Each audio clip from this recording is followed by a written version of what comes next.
I'm Carla with Raised to Walk. Thanks for joining me. And today I'm going to be doing my 2020 wrap-up.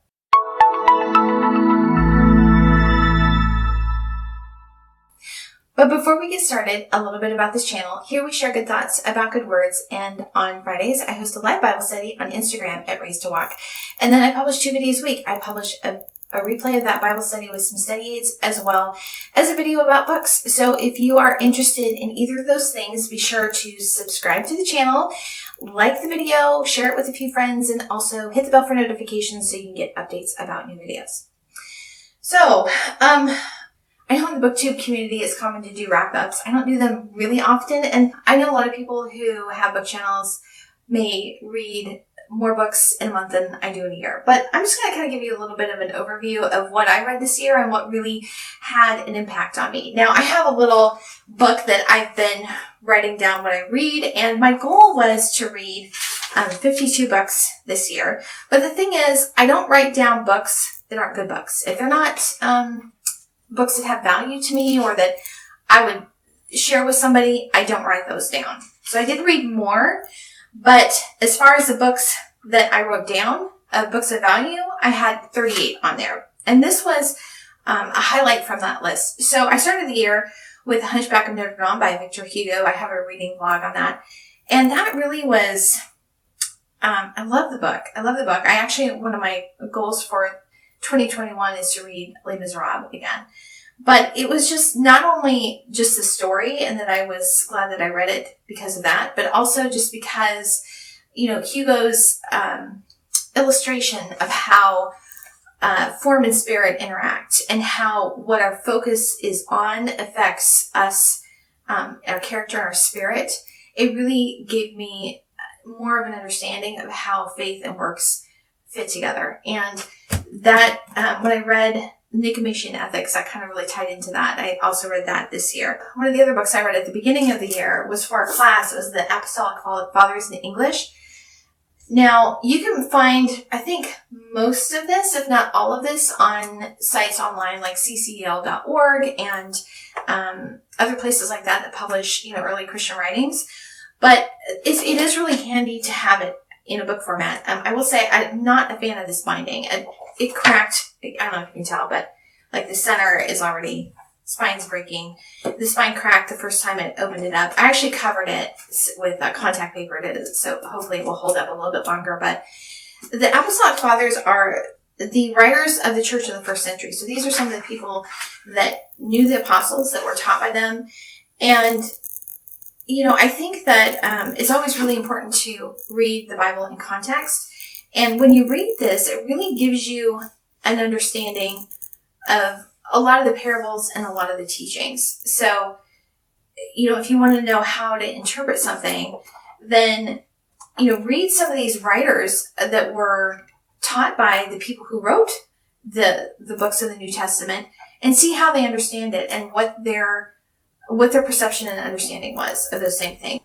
So if you are interested in studying the teachings of Jesus, I highly recommend, reading more of those other early writers as well, so you have the context of it. My big accomplishment for 2020 was reading The City of God by Augustine.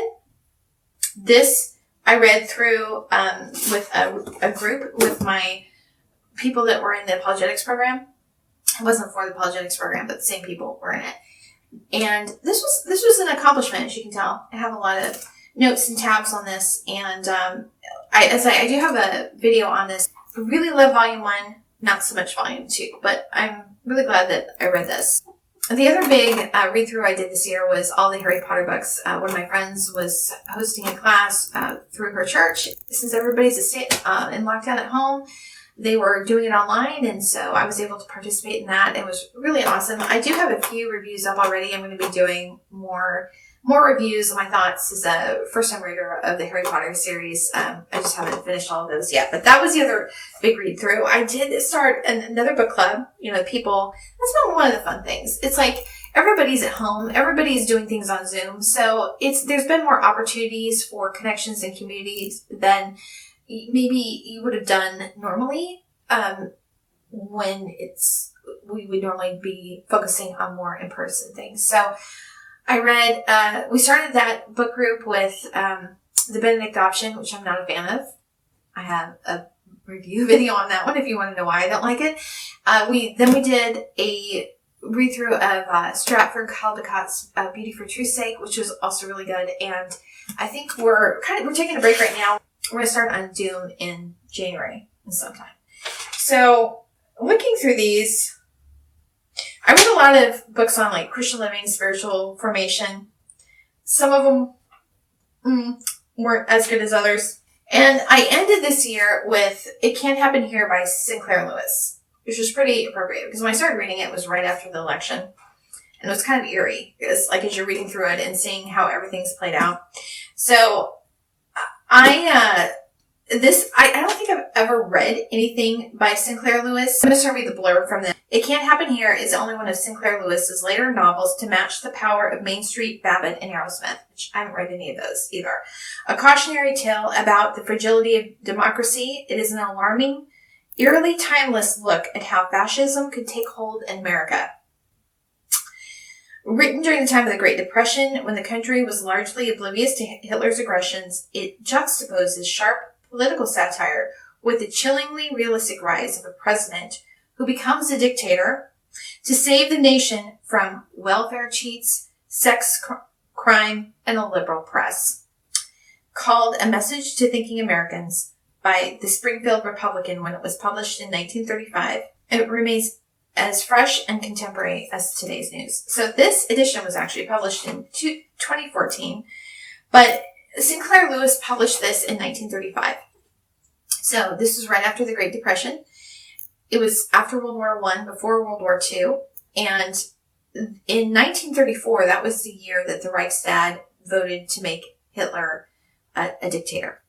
And I think sometimes people forget that Hitler didn't become dictator through a military coup. He was basically voted in as a dictator.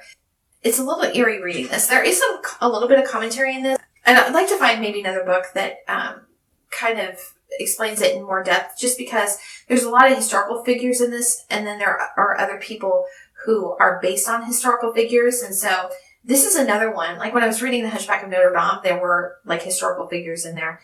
And there was so many times when I was reading through it, I was thinking, okay, I need to stop and like research to see what he's talking about. And it's also true of Sinclair Lewis's book, because, it's like, which are the people who are historical? What real events is he basing this on? And then which is kind of a satire of those figures. So there was a pastor who was basically amping people up at the time, a historical figure and he is mentioned in this. There's also a fictional character who is has a radio show that basically gets all these votes for the person that basically becomes a dictator. If you read this and then look at today's news stories and the news stories of the past year, they'll probably freak you out. It's similar to when I was reading That Hideous Strength by C.S. Lewis and seeing what was happening. That was also really freaky. But a couple years ago, I actually wrote an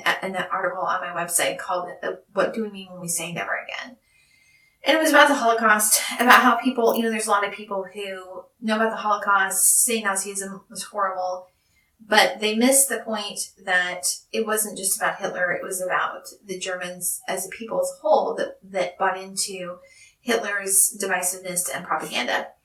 And, this is 2 years ago, I was like, yeah, this can happen again. And this is a message of Sinclair Lewis that it can happen here. He saw fascism rising. He didn't see the full picture of what was going to be happening in Germany at the time. But, when I'm recording this, there's actually politicians that have said that they're going to try to overturn the election on January 6th when Congress is supposed to acknowledge the vote of the people in the Electoral College. And, basically pull the same thing that the Reichstag did in 1934. And the reality is that any one person can't bring about a Holocaust. And Hitler was just one person. But it takes complicity on the part of people around them and also the support of the people. And Hitler actually was hugely popular in Germany. He was restoring the German dignity. And this was in a Christian nation, like literally a Christian nation. Christianity is the official religion of Germany, and the church, the Lutheran Church, is the state church. So it wasn't that they were a bunch of pagans that they went and participated in these atrocities. These were professing Christians that went along with this. And that's exactly what we see today. It's exactly what to see today. So not only can it happen here, it is happening here. And it's just a question of how far it will. So it's pretty sobering. But we will see what 2021 brings. So what did you read in 2020? Which were the books that had most impact on you? Let me know in the comments. But thanks for watching, and I'll see you next time.